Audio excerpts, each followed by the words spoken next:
अब हुआ क्या, वेद व्यास जी महाराज ने संपूर्ण कथा को सुना और कथा को सुनकर के श्री वेद व्यास जी महाराज ने अब की बार सरस्वती नदी के तट पर, गंगा के समीप सरस्वती नदी के तट पर श्री वेद व्यास जी महाराज ने भागवत की कथा को लिखना पढ़ना शुरू किया। और इसके बाद वाचन को जैसे ही पढ़ना प्रारंभ किया, वैसे ही वेद व्यास जी महाराज ने बड़े प्रेम के साथ एक सांस में गणेश जी भगवान के सामने भागवत जी की संपूर्ण कथा को लिखा, भागवत की संपूर्ण कथा का वर्णन किया और वर्णन करके श्री वेद व्यास जी ने 18,000 श्लोकों से बद्ध भागवत जी की कथा को लिख डाला। बोले वेद व्यास जी महाराज की जय। जय जय श्री राधे। सूत जी महाराज से 88,000 ऋषियों ने प्रश्न किया, बोले भगवान अभी तक की तो कथा समझ में आई, लेकिन अब हम एक और कथा को सुनना चाहते हैं, श्रवण करना चाहते हैं। बोले महाराज कहो तो सही। बोले भगवान अब आप कुछ सुना पाओ ना सुना पाओ, लेकिन हम आपके चरणों में प्रार्थना करते हैं, अब की बार हमें राजा परीक्षित की कथा को सुनना है। राजा परीक्षित किसके वंशज हैं बताओ, किसके वंश हैं? इनके पिता का क्या नाम है? कछु माता तो जमाई ले रही। अच्छा जैसे कहा तो वैसे आप रह गई। अब क्या कहें, हाँ कहें या ना कहें, बताओ जल्दी बताओ। ये जो राजा परीक्षित हैं, ये अभिमन्यु की पत्नी उत्तरा के पुत्र हैं। इनके पिता अभिमन्यु, राजा परीक्षित चक्रवर्ती सम्राट थे। तो ये किसके वंशज हैं? पांडवों के कुल के वंशज। अब इसमें जाना है तो इससे पहले महाभारत को, थोड़ा सा महाभारत को छू करके फिर निकल लेंगे। यदामृथे कौरव सिंजयानाम वीरेश्वथो वीर गतिम गदेशु ब्रकोदरा वेद गदा विमर्श भग्नोरुदंडे धृतराष्ट्र पुत्रे। क्या बताए? अच्छा एक बात बताओ मैया, महाभारत का युद्ध किसने करवाया? बताओ जल्दी बता दो, किसने करवाया? बोली महाभारत तो हर घर में हम ही लोग करवाते। किसने करवाया बताओ? सबसे पहले महाभारत के युद्ध को धृतराष्ट्र से नापा गया। हस्तिनापुर का राजा कौन था? धृतराष्ट्र। अच्छा राजा चाहे वही होगा। धृतराष्ट्र की भी मानसिक स्थिति ये थी, धृतराष्ट्र की भी मानसिक परिस्थिति ये थी, धृतराष्ट्र भी ये चाहते थे मानसिक स्थिति परिस्थिति के कारण।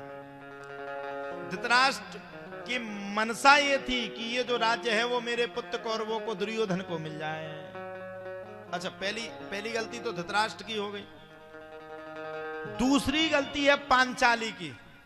जाने आप लोगों को वो इंद्रप्रस्थ नगरी बनी, उसमें दुर्योधन गए। दुर्योधन पैदल पैदल चले, कई जगह उन्होंने सोचा तालाब खुदा, लेकिन तालाब नहीं था, निकलते गए। एक जगह सही का तालाब था, उन्होंने कहा मजाक हो रहा है, वो निकले तो उसमें डूब गए।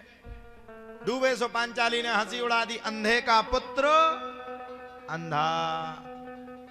दुर्योधन को उस दिन वो बात लग गई, इतनी लगी कि दुर्योधन ने प्रतिज्ञा कर डाली, रानी ये हंसी तुझे एक दिन बहुत महंगी पड़ेगी। दूसरा तो दोषी हो गए वो पांचाली, और तीसरा दोषी है शकुनी। शकुनी वो यूं करता है, देखिए आप लोग उसमें टीवी में, पहले लाइट ही मिल जाए गांव में, पहले लाइट आ जाए बहुत बड़ी बात थी। टीवी चल जाए तो और बड़ी बात थी। पहले टीवी देखने के लिए चबूतरों पे टीवी रखती थी। ऐसा ही है ना, पूरा गांव जुड़ करके रामायण उसका सीरियल देखता था। अब माफ करना आप लोग, बुरा मत मानना, पहले रामायण का सीरियल खूब दिखता था और सबसे ज्यादा दिखता था राजा हिंदुस्तानी। देखते थे ना वो, सब लोग बैठ गए राजा हिंदुस्तानी है। तो अब वही रामायण जी की कथा में देखा होगा आप लोगों ने।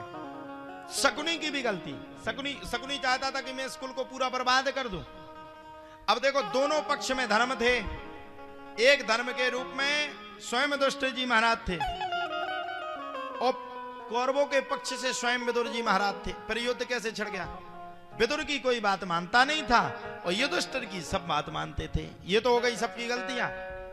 और सबसे बड़ी गलती है पांडवों की, जिन्होंने जुआ खेला। सही बात है कि नहीं? जुआ किसी का सगा नहीं, किया नहीं तो कर देखो। जिसने जिसने जुआ खेला है उसका जाकर के घर देखो। इंद्रप्रस्थ नगरी बनी, दुर्योधन को बात लग गई। पांडव जब लौट करके आए, पांडवों का स्वागत कौरवों ने किया और स्वागत में ही पांडवों को फंसा लिया, जुआ खेलना शुरू कर दिया। अब जैसे ही जुआ खेलना प्रारंभ किया, वैसे भैया कहा जाता है तुरंत जुआ का प्रारंभ हो गया। और जुआ की एक और आदत है, जुआ में जो व्यक्ति अगर एक बार हार गया तो हारते ही चला जाएगा, लेकिन वो खेलेगा जरूर। पांडव भी हारते गए, पूरी संपत्ति हार गए, पांचों पांडव गिरवी हो गए। अंत में युधिष्ठिर ने बाजी लगा दी पांचाली पे, और अब की बार पांचाली को भी हार गए। अब यहां तक आ गई गलती। अब गलती किसकी है? अब गलती है दुर्योधन की। पांचाली दुर्योधन की कौन थी? भाभी। कुछ भी हो गया था, पहली तो दुर्योधन की, फिर उसमें सभा में बैठे थे जितने लोग, सबरे देख रहे थे ये तमाशा। किसी ने नहीं रोका, किसी ने नहीं रोका।